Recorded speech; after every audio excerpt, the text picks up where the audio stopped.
सास की बीमारी। शादी के ठीक बाद नेहा की सास की तबीयत बहुत खराब हो गई। बताइए क्या हुआ है आपको? बेटे की शादी थी तो थकान हो गई। मौसम बदल रहा है तो जुकाम और बुखार हो गया। ऊपर से बहू के घर का खाना पता नहीं कैसा था कि पेट भी खराब हो गया। खाना तो बहुत बढ़िया था डॉक्टर साहब, सारे रिश्तेदार तारीफ कर रहे थे। रोहित की माँ इतनी कमज़ोर है कि जरा से में बीमार पड़ जाती है। डॉक्टर साहब आप सारी जांच करके देखिए, मुझे ऐसी क्या बीमारी है कि मेरी तबीयत ठीक ही नहीं रहती। फिलहाल तो ज़्यादा कुछ नहीं है, पहले आपके ज़ुकाम बुखार और पेट का इलाज कर लेते हैं, फिर बाकी के टेस्ट करवा लेंगे। अभी आप ये दवाइयाँ ले आइए। पिताजी मैं डॉक्टर साहब को छोड़कर और दवाइयाँ लेकर आता हूँ। माँ जी तो बीमार थी, इसलिए नेहा ने किचन संभाल लिया। माँ जी अब आपकी तबीयत कैसी है? पहले से ठीक है। आप बैठिए, मैं खाना लगाती हूँ। तेरे बाबूजी और रोहित ने खाना खा लिया? रोहित तो टिफिन लेकर ऑफिस गए हैं माँ, और बाबूजी ने खाना खा लिया है। आप शुरू कीजिए। यह क्या, खाने में इतना तेल इतने मसाले? अरे अभी अभी तो तबीयत ठीक हुई है मेरी, तुम क्या मुझे वापस बीमार करना चाहती हो? नहीं माँ जी, ऐसा नहीं है। क्या हुआ? देखो ये बहू ने कैसा खाना बनाया है। खाना तो बहुत ही स्वादिष्ट था। अरे मैं ये खाना खाऊंगी तो बीमार हो जाऊंगी ना। ओह हाँ, बहू को अभी पता नहीं ना तुम्हारे बारे में, रोहित समझा देगा उसे। देख बहू, अच्छे से समझ लेना कि इस घर में कैसा खाना बनता है। हाँ माँ जी, मैं समझ लूँगी, लेकिन अभी आप कुछ तो खा लो। ये खाना खा लूंगी तो कल का खाना खाने के लिए बचूंगी भी नहीं। सास की बातें सुनकर नेहा उदास हो गई।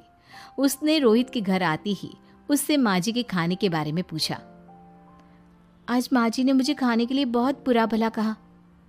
माँ को मसालेदार और तेल घी वाला खाना सूट नहीं करता, वो बीमार पड़ जाती हैं।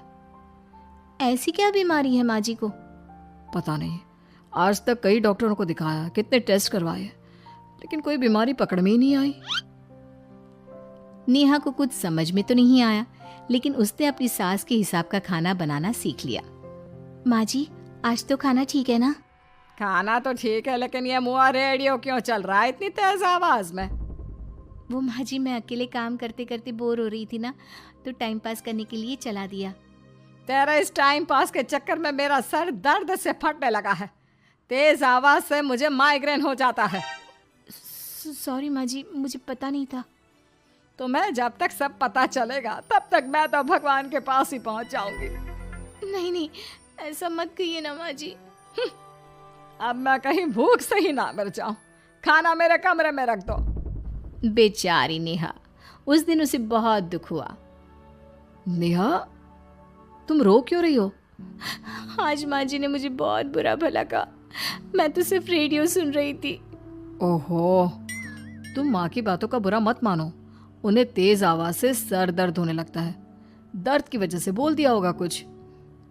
लेकिन मुझे तो ये सब पता ही नहीं था ना, इसलिए बाबूजी ने मुझे पहले ही फोन करके सब कुछ बता दिया, और मैं तुम्हारे लिए ये हेडफोन लाया हूँ। अब तुम अपने गाने भी सुन सकती हो और माँ को परेशानी भी नहीं होगी। ये सिर्फ एक बात का हाल है, लेकिन माँ को तो हर चीज से परेशानी है। अब क्या कर सकते हैं, माँ बीमार ही इतनी रहती है।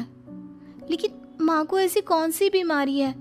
तुम्हें बताया तो था, किसी भी डॉक्टर को माँ की बीमारी समझ में नहीं आ रही।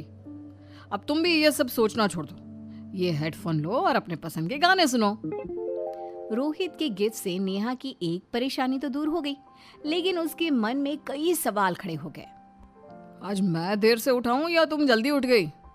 वो माँ जी को कल रात भर सर दर्द हुआ ना, तो जल्दी उठकर उनकी जगह मैंने पूजा कर दी। अरे वाह, अच्छा अच्छा, हे भगवान, ये किसकी करामत है? ये तो माँ जी की आवाज है। चलो चल के देखते हैं। क्या हुआ माँ? अच्छा, यह घर में गुलाब कौन लाया? मुझे नहीं पता, मैं तो अभी उठा हूँ। माँ जी आप कल रात भर सो नहीं पाई, तो मैंने जल्दी उठकर पूजा पाठ किया। घर में फूल नहीं थे ना, तो मैं बाजार से गुलाब के फूल ले आई। नेहा, माँ को गुलाब के फूल की एलर्जी है। अब मुझे ये कैसे पता होगा? अच्छा, तुझे कुछ पता नहीं तो तू वही काम क्यों करती है जिससे मेरी तबीयत खराब हो जाए? रोहित के बाबूजी, ये बहू मेरी जान लेना चाहती है। माँ जी, मुझे ऐसा करके क्या मिलेगा? वो तो तुझे ही पता, लेकिन कुछ तो है। रोहित की माँ, बस करो। बेचारी बहू को कुछ पता ही नहीं है, बस इसलिए उससे गलती हो जाती है। जाओ तुम कमरे में। बहू, तुम रोहित की माँ का बुरा मत मानो। वो अपनी बीमारियों से इतनी परेशान है कि उल्टा सीधा बोल देती है। नहीं नहीं बाबूजी, मुझे बुरा नहीं लग रहा, मुझे चिंता हो रही है माँ जी की बीमारी की। ये बताइए कि माँ जी को ऐसी प्रॉब्लम्स कब से होने लगी? शादी के 6-7 महीने बाद से। बाबूजी, तब घर का माहौल कैसा था? अरे भरा पूरा परिवार था। मेरे बाबूजी, माँ, काका, काकी, मेरे दोनों बड़े भाई, दोनों भाभियाँ, दोनों के 2-2 बच्चे हैं, एक छोटा भाई और एक बहन। सब साथ रहते थे। इतना बड़ा परिवार? हाँ, मैं जब 10 साल का हुआ ना, तब पापा का ट्रांसफर यहाँ हुआ। उसके पहले तक तो हमारी जॉइंट फैमिली ही थी। और माँ जी किस चीज से बीमार पड़ जाती हैं? जब तेज गर्मी हो, ठंड हो या ज्यादा बरसात हो जाए। जब माँ ज्यादा थक जाए, जैसे दिवाली पर घर की सफाई या कोई फंक्शन हो, या ज्यादा मेहमानों के आने से घर का काम बढ़ जाए। तेज म्यूजिक, तेज लाइट या ऐसे कोई तेज स्मेल आ जाए। तो माँ जी की ये बीमारी ठीक हो सकती है। कैसे? सब पता चल जाएगा। आप कल माँ जी की टेस्ट रिपोर्ट लेने जाने वाले हो ना? हाँ। तो सुनिए क्या करना है। अगले दिन रोहित माँ जी की रिपोर्ट्स लेकर आता है। माँ, बाबूजी, नेहा। अरे क्या हो गया रोहित? माँ जी की रिपोर्ट आ गई है। कुछ सीरियस है क्या? जिसका डर था वही हुआ। अरे गोल गोल बातें मत कर, सीधी तरफ बता बेटा, क्या हुआ है मुझे? माँ, आपकी किडनी, लिवर सब फेल हो गया है। आपका दिल भी कमज़ोर हो गया है। डॉक्टर ने कहा है कि आपके पास सिर्फ 1 महीना बचा है। ये क्या बक रहा है? ऐसा हो ही नहीं सकता। मुझे लग ही नहीं रहा कि मैं इतनी बीमार हूँ। लेकिन माँ जी, रिपोर्ट झूठी तो नहीं हो सकती ना? हाँ, माँ को 20 साल की उम्र से बीमारी लग गई थी, लेकिन कोई डॉक्टर पकड़ नहीं पाया और अब ये बीमारियां बहुत ज़्यादा बढ़ गई हैं। हाँ रोहित की माँ, तुम्हें याद है शादी के 6 महीने बाद से तुम बीमार रहने लगी थी। अरे लेकिन वो अलग था, मुझे ऐसे कोई बीमारी नहीं हो सकती। ये तुम कैसे कह सकती हो माँ? हाँ, तुम उस वक्त बीमार पड़ी थी ना, और अब डॉक्टर भी यही कह रहे हैं, तो सच ही तो होगा। और आप तभी से बीमार ही तो रहती आई हैं।